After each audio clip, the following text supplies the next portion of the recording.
Rail मंत्री rail accident से चंद घंटे पहले एक चिंतन शिविर कर रहे थे, जिसमें रेलवे प्रोटेक्शन के ऊपर में इसी तरह से और यही रवैया इस सरकार का रहा तो आने वाले वक्त में पता नहीं कितने लोगों की जान चली जाए। तो कवरेज का फोटो दिखाना था वहां पे, जो देखिए रेल कैसे एक्सीडेंट हुआ, कैसे एक्सीडेंट हुआ, उसका कारण क्या था, जो तथ्य मैंने आपको बताया। एक भी सवाल रेल मंत्री से किया गया क्या? एक भी सवाल वहां पे प्रधानमंत्री जी घूम रहे थे, उनसे पूछ के हिम्मत कर सकता है? प्रधानमंत्री जी जवाब देंगे, जवाब देंगे। ये मीडिया का काम है। आप किसी का खून कर देंगे और कहेंगे गलती हो गया तो उसका क्या जान जिंदगी वापस आ जाएगी? 10-10 लाख रुपए मुआवजा भी दे रहे हैं। आपका मैं कत्ल कर दूं, आपके घर वाले को 20 लाख रुपए दे दूंगा, घर वाले कहेंगे ठीक था, कोई बात नहीं। ये कोई जवाब है? मजाक है क्या? किसी के जान की कीमत होती है? किसी के बाप, किसी का बच्चा, भाग्य है इस देश के लोगों का, क्योंकि लोकतंत्र में अगर जवाबदेही नहीं होगा तो इस तरह की घटनाएं ना ये पहली थी ना आखिरी थी, होती रहेंगी। लेकिन जनता के हमारे देश में एक हादसा हमें देखने को मिला, इसमें तकरीबन 300 लोगों ने अपनी जान दी। रेलवे की गाड़ियां आपस में लड़ गई और अभी तक ऐसे लोग हैं जो अपने घर परिवार वालों को ढूंढते नजर आ रहा है। सोशल मीडिया के ऊपर, व्हाट्सएप के ऊपर रोज सुबह आपको एक नई वीडियो निकल के आएगी जो गुहार लगा रहे कि मेरा बेटा नहीं मिल रहा, मेरी माँ नहीं मिल रही, मेरा बच्चा नहीं मिल रहा। लोगों के चीखकर ये इधर पड़े थे। मामला इतना ज़्यादा दर्दनाक था कि देख करके दिल जाए। अभी उस मुद्दे को लेकर के मेरे साथ एक शख्स यहाँ पर मौजूद है, उनसे एक बार बात करेंगे, जानेंगे क्या राय है, क्या सोच है और क्या विसंगति लगती है इस रेलवे के हादसे में। क्या नाम है? मेरा नाम अरविंद है और आपका जो सवाल है कि दुर्घटना जी, एक चीज़ आपको समझना पड़ेगा कि इस देश में 2014 के बाद से आदमी की जान की कोई कीमत नहीं है, नंबर 1। नंबर 2 कि इस देश में कोई सवाल पूछ नहीं सकता। नंबर 3 जो सरकारी लोग हैं वो आवाज़ उठा लें तो उनकी नौकरी के ऊपर एक तरह से खतरा आ गया। ये मैं तीनों बातें इसलिए कह रहा हूँ। पहली बात कि आदमी की जान की कीमत नहीं है। इसी कोरोना के अंदर में करीब 47 लाख लोगों की मौतें हुई कोविड में। ऑक्सीजन नहीं था, हॉस्पिटल नहीं थे, ट्रीटमेंट नहीं था, बहुत सारी वजह थी। रोड पे चल के लोग मर गए। गोदी मीडिया उसको छुपाती गई और सरकार बड़े मजे में उस बात को छुपा गई, नंबर 1। नंबर 2 जो रेल हादसा हुआ है, ये रेल हादसा का सीधा जिम्मेवार मोदी सरकार है और इसकी पूरी तथ्य अवेलेबल है। जिस वजह से हादसा हुआ, कल जो प्रेस कॉन्फ्रेंस करके दो रेलवे के अधिकारी ने बताया कि रेल हादसा जो हुआ है उस पर कह रहे हैं कि इंटरलॉकिंग फेल्योर की सबसे बड़ी संभावना उन्होंने बताई।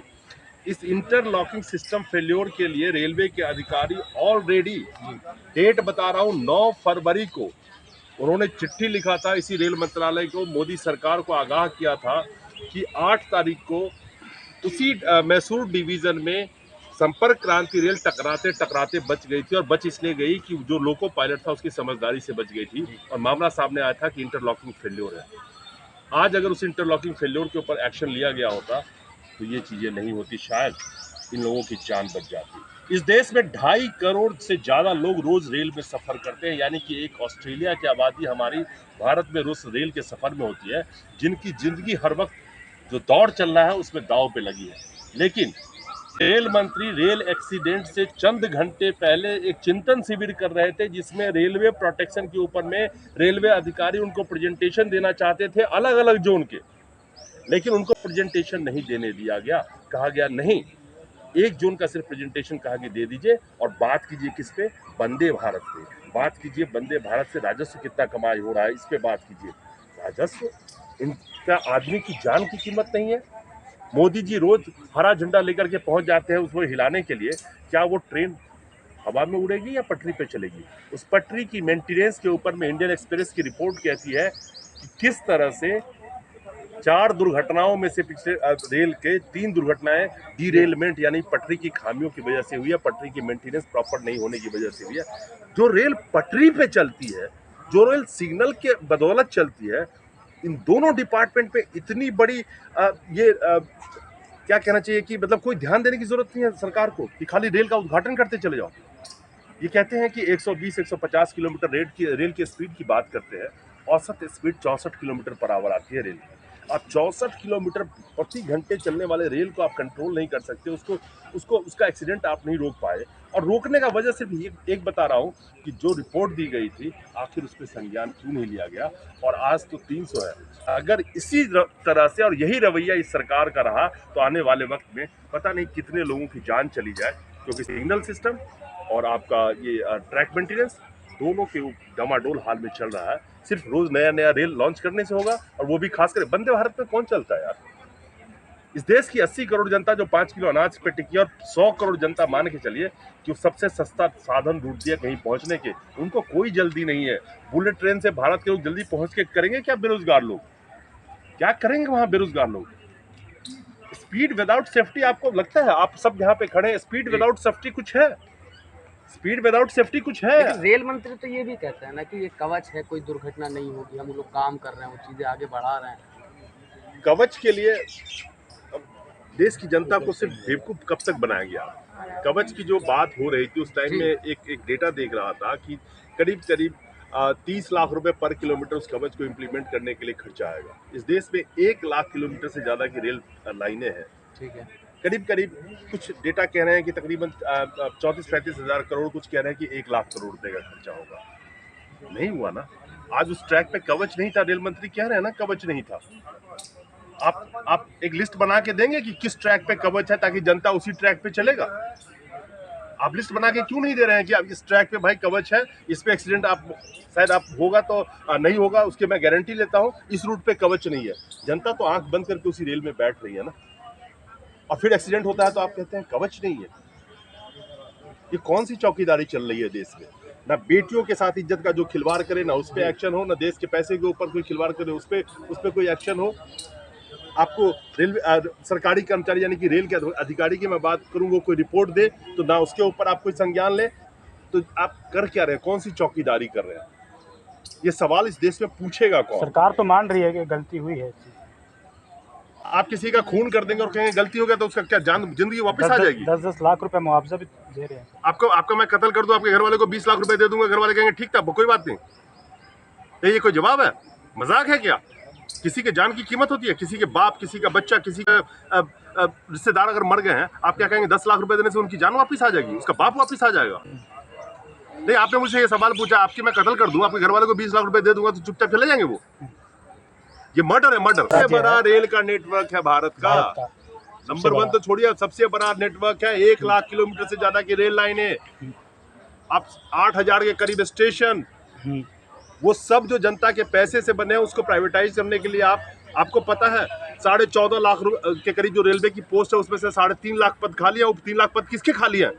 किसके खाली हैं? ग्रुप डी और सी एम्प्लॉय के, जो ट्रैक मेंटेनेंस करने वाले हैं, जो सिग्नल मेंटेनेंस करने वाले हैं। रेलवे के अंदर में मैन पावर की इतनी किल्लत है, एक स्टेशन मास्टर का बयान देखिएगा, 12-12, 14-14 घंटे वो काम कर रहा है। कितना उसका क्रिटिकल काम है।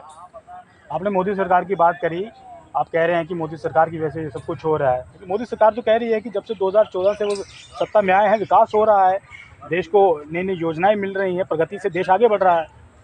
वो गोदी मीडिया के चैनल पे बढ़ रहा है। ये प्रगति और विकास गोदी मीडिया के चैनल पे बढ़ रहा है। देश का विकास क्या हो रहा है, जो पढ़े लिखे जनता है वो तो जानते हैं। आप टीवी खरीद सकते हैं, न्यूज चैनल खरीद लीजिएगा। हिटलर ने भी वही किया था। सबसे पहले उसने टीवी पे, न्यूज चैनल पे कब्जा किया, पेपर पे कब्जा किया, सिनेमा पे कब्जा किया, थिएटर पे कब्जा किया। उस वक्त पे हर चीज पे कब्जा करके वो प्रोपेगेंडा जो चाहता था वही चलता। आप सब चीज पे कब्जा कर लेके जनता को आज ना कल तो समझ में आएगी ना।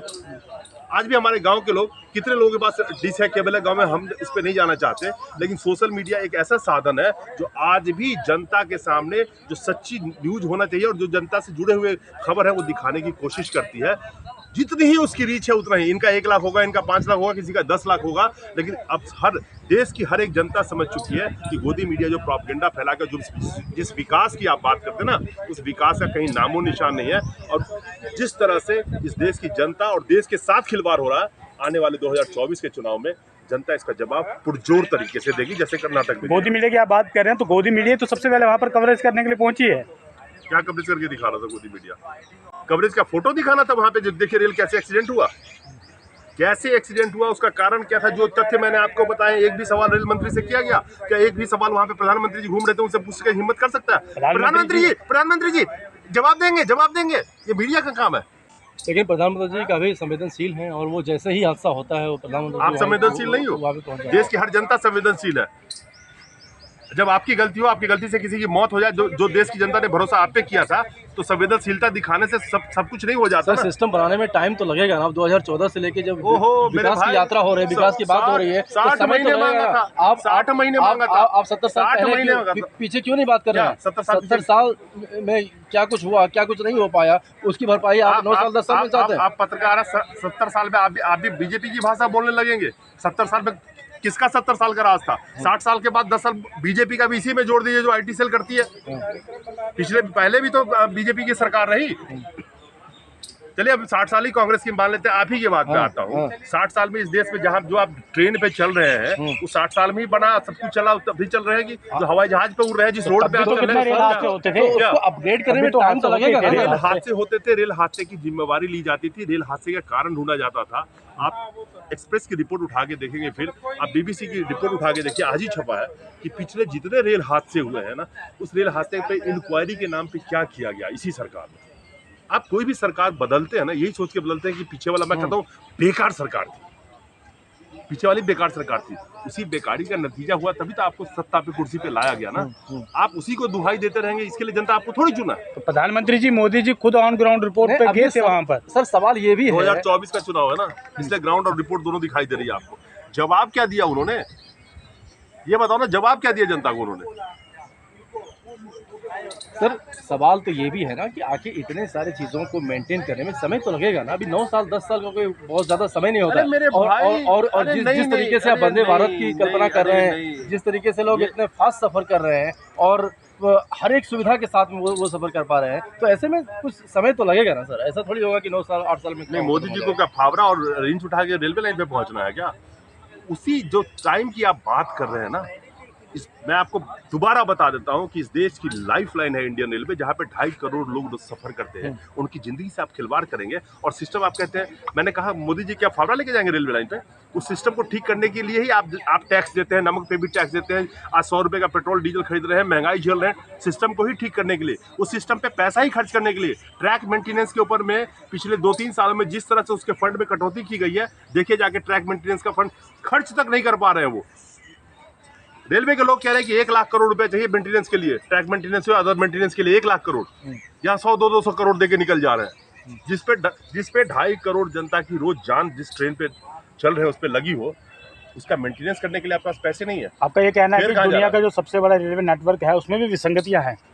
विसंगतियां हर चीज में होती है, विसंगतियां हर इंसान में होती है, लेकिन दुर्भाग्य तब होता है जब उन विसंगतियों को ठीक करने के बजाय आप किसी के ऊपर दोष लगाते हैं। और खास करके ये ठीक करने की बात जो मैं कर रहा हूँ, इस देश के पैसा से उसको ठीक करना है। इस देश के अंदर में जिस तरह से मित्रों के पैसे माफ किए गए, 12-15 लाख करोड़ मित्रों के माफ कर दिए गए, 8 लाख करोड़ का बैंक से फ्रॉड हो गया, ये सब आरटीआई के डाटा है। और जिस तरह से जनता के पैसों का लूट हुआ, आप 1-1.5 लाख करोड़ रेलवे पे खर्च कर देते तो आज लोगों की जान बच गई होती ना। कौन से नेता मंत्री को अपने घर बेच के देना है रेलवे में? उसी जनता का भाड़ा, आज रेलवे का किराया 500 से डबल, ऑलमोस्ट 1000 हो गया, कई जगह पे, कई श्रेणी में ऑलमोस्ट डबल किराया हो गया। वो पैसे कहाँ जा रहे हैं? जनता की सेफ्टी के ऊपर जाने चाहिए ना। वो पैसे कहाँ जा रहे हैं? वो जा रहे हैं मित्रों के लोन माफी में, वो मित्र बैंक के फ्रॉड में। लूट अपने चरम पे है। आखिर जनता विकास तो हो रहा है ना देश में, नए रोड बन रहे हैं, नए नए रेलें आ रही हैं। आप ही के घर में वंदे भारत की कितने रेलें आ आप रही ही हैं? के घर में वो विकास खेल रहा है, मुझे लग रहा है। वो विकास को ना आप ही दूध पिला रहे हो, खिला रहे हो, आप ही को वो विकास नजर आ रहा होगा। वो विकास ना आप ही के घर में होगा। सरकार तो कह रही है ना हाँ, क्या विकास हो रहा है। हाँ सर, विकास हो रहा है ना, तो वो आप ही के घर में होगा, हमारे घर में लोगों के पास तो नहीं है। कितनी वंदे भारत ट्रेनें जो हैं वो 9 सालों में आ गई हैं। अरे यार, इस देश के अंदर में 5 किलो अनाज पे जो जनता टिकी, वो वंदे भारत में कैसे बैठेगी? आप कैसी बात करते हो? वंदे भारत आम जनता की ट्रेन नहीं है। वंदे भारत आम जनता की ट्रेन नहीं है मेरे भाई। आम जनता की ट्रेन वो है जो 500 रुपए के स्लीपर कोच में टिकट करा के 1000 किलोमीटर की सफर कर लेते हैं। वंदे भारत आम जनता की ट्रेन नहीं है। तेजस का क्या हुआ? देश तरक्की करेगा तो तभी तो वंदे भारत में बैठेगा ना। तेजस का क्या हुआ ये बताओ? तेजस का क्या हुआ? आप बताइए। नहीं, आपको पढ़ना चाहिए ना रिपोर्ट। तेजस का क्या हुआ? आप बताएं। ऑक्यूपेंसी कितनी चल रही है उसमें? घाटे में क्यों चल रही थी? बंदे आप चकाचौंध दिखा करके और जिस तरह से देश की जनता के साथ धोखा कर रहे हैं, बहुत ज्यादा दिन तक चलने वाला नहीं है। लेकिन सर बड़ी बात तो ये है कि जिस तरीके से आप लोग एलिगेशन लगा रहे हैं, लेकिन सरकार हमेशा जीतती रही है। एलिगेशन नहीं लगा रहे हैं, सरकार के ऊपर भरोसा तो है ना लोगों का। मैं वो नहीं आपकी सुनता रहूंगा। एलिगेशन नहीं तो लगा है रहे ना। हैं, प्रूफ है, इसका रिटर्न प्रूफ है। जो मैंने रेल दुर्घटना के सारे तथ्य आपको बताए, सब चीज ब्लैक एंड व्हाइट में अवेलेबल है। ये सरकार एक बार बैठ के प्रेस कॉन्फ्रेंस तो कर लेती, 9 साल में तो किया नहीं। इसी मुद्दे पे बैठ जाए, रेल मंत्री ही बैठ जाए जरा, और 4 सवाल एक आम जनता पूछ ले इनसे। मीडिया तो छोड़ दो यार, एक आम जनता को बिठा दो, कितने सवाल उसके अंदर में कि जवाब दे जाइए सरकार। आप अब क्या बात करते हो? एलिगेशन, आरोप, क्या कोई हवा में कोई आरोप लगा रहा? मैं अगर हवा में आरोप लगाऊं तो मेरे पे कार्रवाई नहीं होगी क्या? हवा में आरोप है। इंडियन एक्सप्रेस वाले को उठा के बंद कर दो। सरल शब्दों में आप इस रेल हादसे को किस तरह से देखते हैं? सरल शब्दों में, पहली बात तो मेरी संवेदनाएं हैं उन परिवारों के प्रति जिनके परिजन ने जान गंवाई इस रेल हादसे में।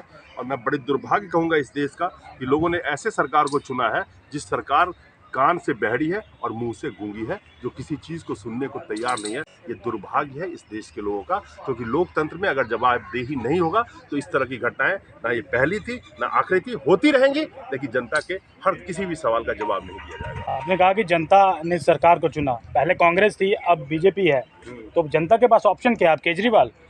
नहीं, मैं ऐसा कुछ नहीं कह रहा हूँ। नहीं, आप ये मत बोलिए केजरीवाल। जनता के पास एक ही ऑप्शन होता है कि जो भी अच्छा काम करे, जो भी जनता की बातों का जवाब दे, जो जवाबदेही ले। जैसे मोदी जी कहा करते थे आई एम आंसरेबल, 2014 के चुनाव के प्रचार के कहते थे कि आई एम आंसरेबल, मैं जवाब दूंगा जनता को। मनमोहन सिंह मौनी बाबा है, तो जनता तय करे कि कौन मौनी था, कौन गूंगा है आज के वक्त पे, कौन बहरा है, कौन अंधा भी है। 2024 को किस तरह से देखते हैं आप?